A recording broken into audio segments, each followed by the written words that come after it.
Good morning friends, welcome to our YouTube channel. Friends, आज की video में मैं आपके साथ डिस्कस करने वाला हूं कि 30 अप्रैल 2020 यानी कि आज के बाद अगर आप अपना टीडीएस का पेमेंट करेंगे तो उसके अंदर कितना आपको इंटरेस्ट का पेमेंट जो है वो करना होगा। क्योंकि मैंने आपको पहले भी बताया है अपनी वीडियोस में कि आपकी ड्यू डेट जो है टीडीएस पेमेंट के लिए वो एक्सटेंड नहीं करी गई है। तो चलिए वीडियो स्टार्ट करते हैं। जुड़े रहिएगा इस वीडियो के एंड तक ताकि आपको भी 30 अप्रैल के बाद लगने वाला इंटरेस्ट से रिलेटेड हर एक इंफॉर्मेशन अच्छी तरीके से समझ में आ सके। Let's start the video.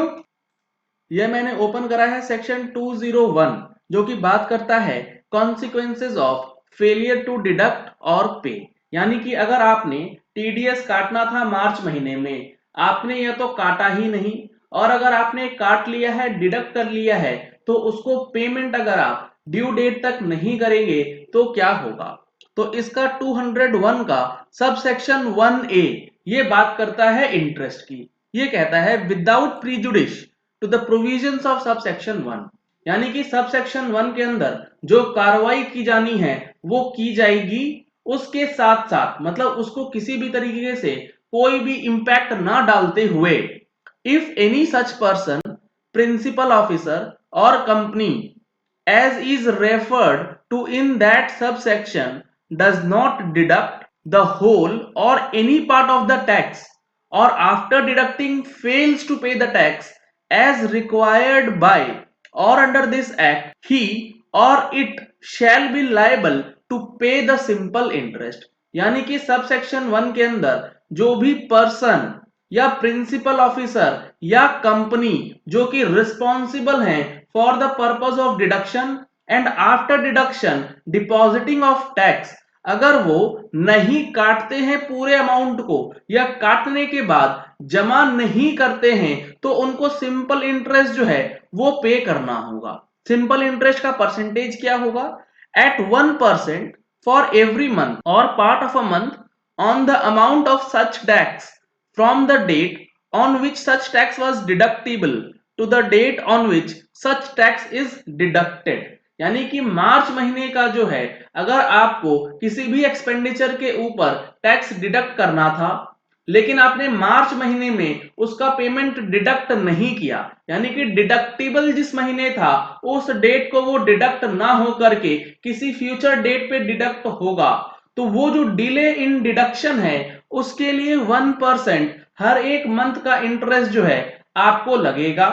और अगर आपने डिडक्ट कर लिया है और डिडक्ट करने के बाद अगर पे नहीं करते हैं तो क्या होगा, इसके लिए बताया गया है eight 1.5% for every month or a part of month on the amount of such tax from the date on which such tax was deducted to the date on which such tax is actually paid।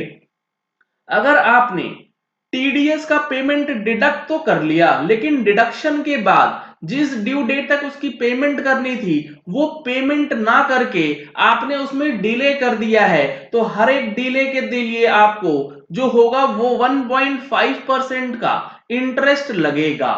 अब यहां पे सवाल यह है कि जो मार्च महीने की डिडक्शन करी हुई टीडीएस है वो 30 अप्रैल को जमा करना है या उसका डेट एक्सटेंड हुआ है। इसके लिए मैंने डिटेल्ड वीडियो ऑलरेडी आपके साथ शेयर किया है जिसका लिंक ऊपर आई बटन में दिया गया है।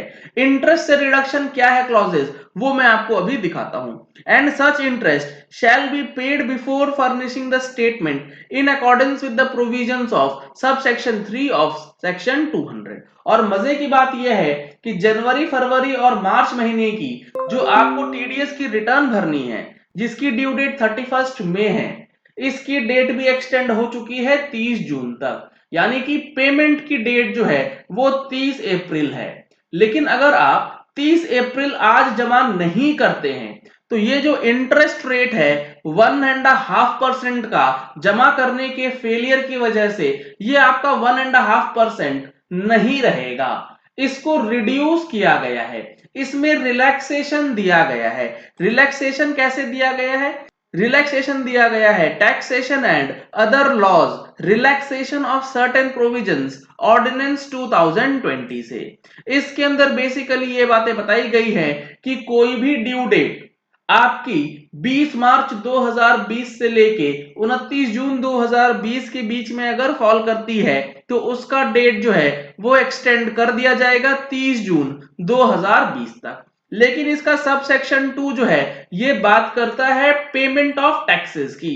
इसके लिए अगर आप देखेंगे तो यहां बताया गया है where any due date has been specified or prescribed or notified the specified act for payment of any amount towards tax or levy by whatever name called which falls during the period from the 20th day of March 2020 to the 29th June 2020 and such amount has not been paid within such due date। आपका due date तक payment नहीं होता है क्योंकि मार्च महीने की due date है 30 अप्रैल, और अगर आप 30 अप्रैल तक जमा नहीं करते हैं but has been paid on or before 30 June, यानी कि 30 अप्रैल तक जमा नहीं करके अगर आप 30 जून तक जमा कर देते हैं मार्च का टीडीएस, तो क्या होगा?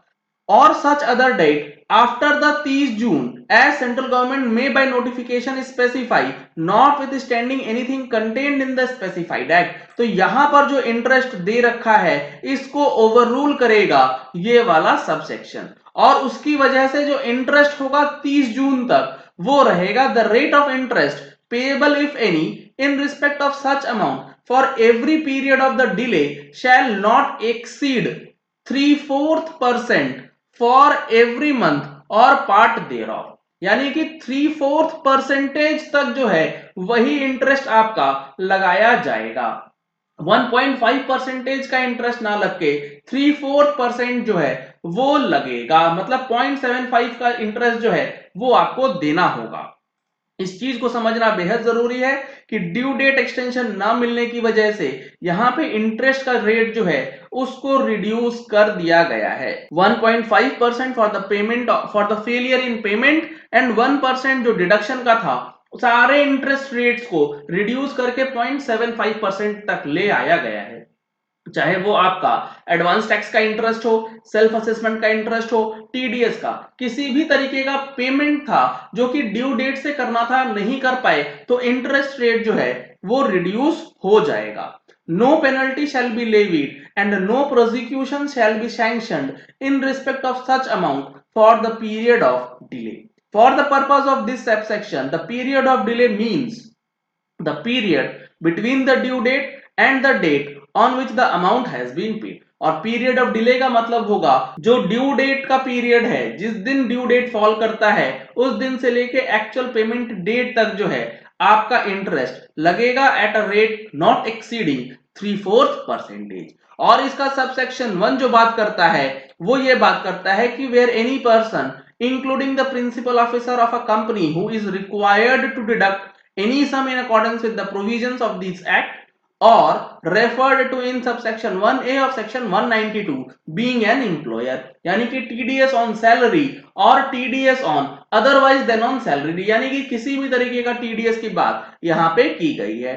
does not deduct or does not pay or after so deducting fails to pay the whole or any part of the tax as required by or under this act, then such person shall without prejudice to any other consequences which may he incur be deemed to be a assessee in default in respect of such cases। उसको assessee in default मान के उसके ऊपर कार्रवाई की जा सकती है अगर वो डिडक्शन नहीं करता है या डिडक्शन करने के बाद उसका पेमेंट जो है वो नहीं करता है। तो इन सारी चीजों को अब समझना अच्छी तरीके से बेहद जरूरी है, क्योंकि काफी लोगों को कंफ्यूजन आ रहा है कि डेट एक्सटेंड तो नहीं हुआ तो अब इसका पेमेंट नहीं करेंगे तो क्या होगा और किस तरीके से आगे हम लोगों को पेमेंट करने से रिलैक्सेशन मिल सकता है।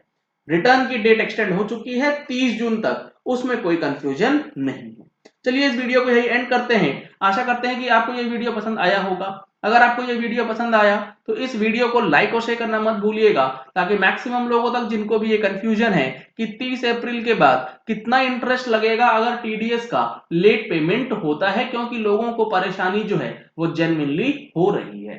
अगर आपने हमारे चैनल पे फर्स्ट टाइम ट्यून इन किया है तो चैनल को सब्सक्राइब करने के लिए नीचे दिए गए रेड कलर के सब्सक्राइब बटन को प्रेस कीजिए, साथ में जो बेल आइकन है उसे भी प्रेस कर लीजिएगा ताकि वीडियोस की नोटिफिकेशन आप तक रेगुलरली पहुंचती रहे। अगर आपने हमारे न्यू चैनल एनी एज को अभी तक सब्सक्राइब नहीं किया है तो उसको जल्द से जल्द सब्सक्राइब करें। सब्सक्राइब करने का जो लिंक है आपको वीडियो के डिस्क्रिप्शन बॉक्स में दिया गया है। Thank you and have a nice day.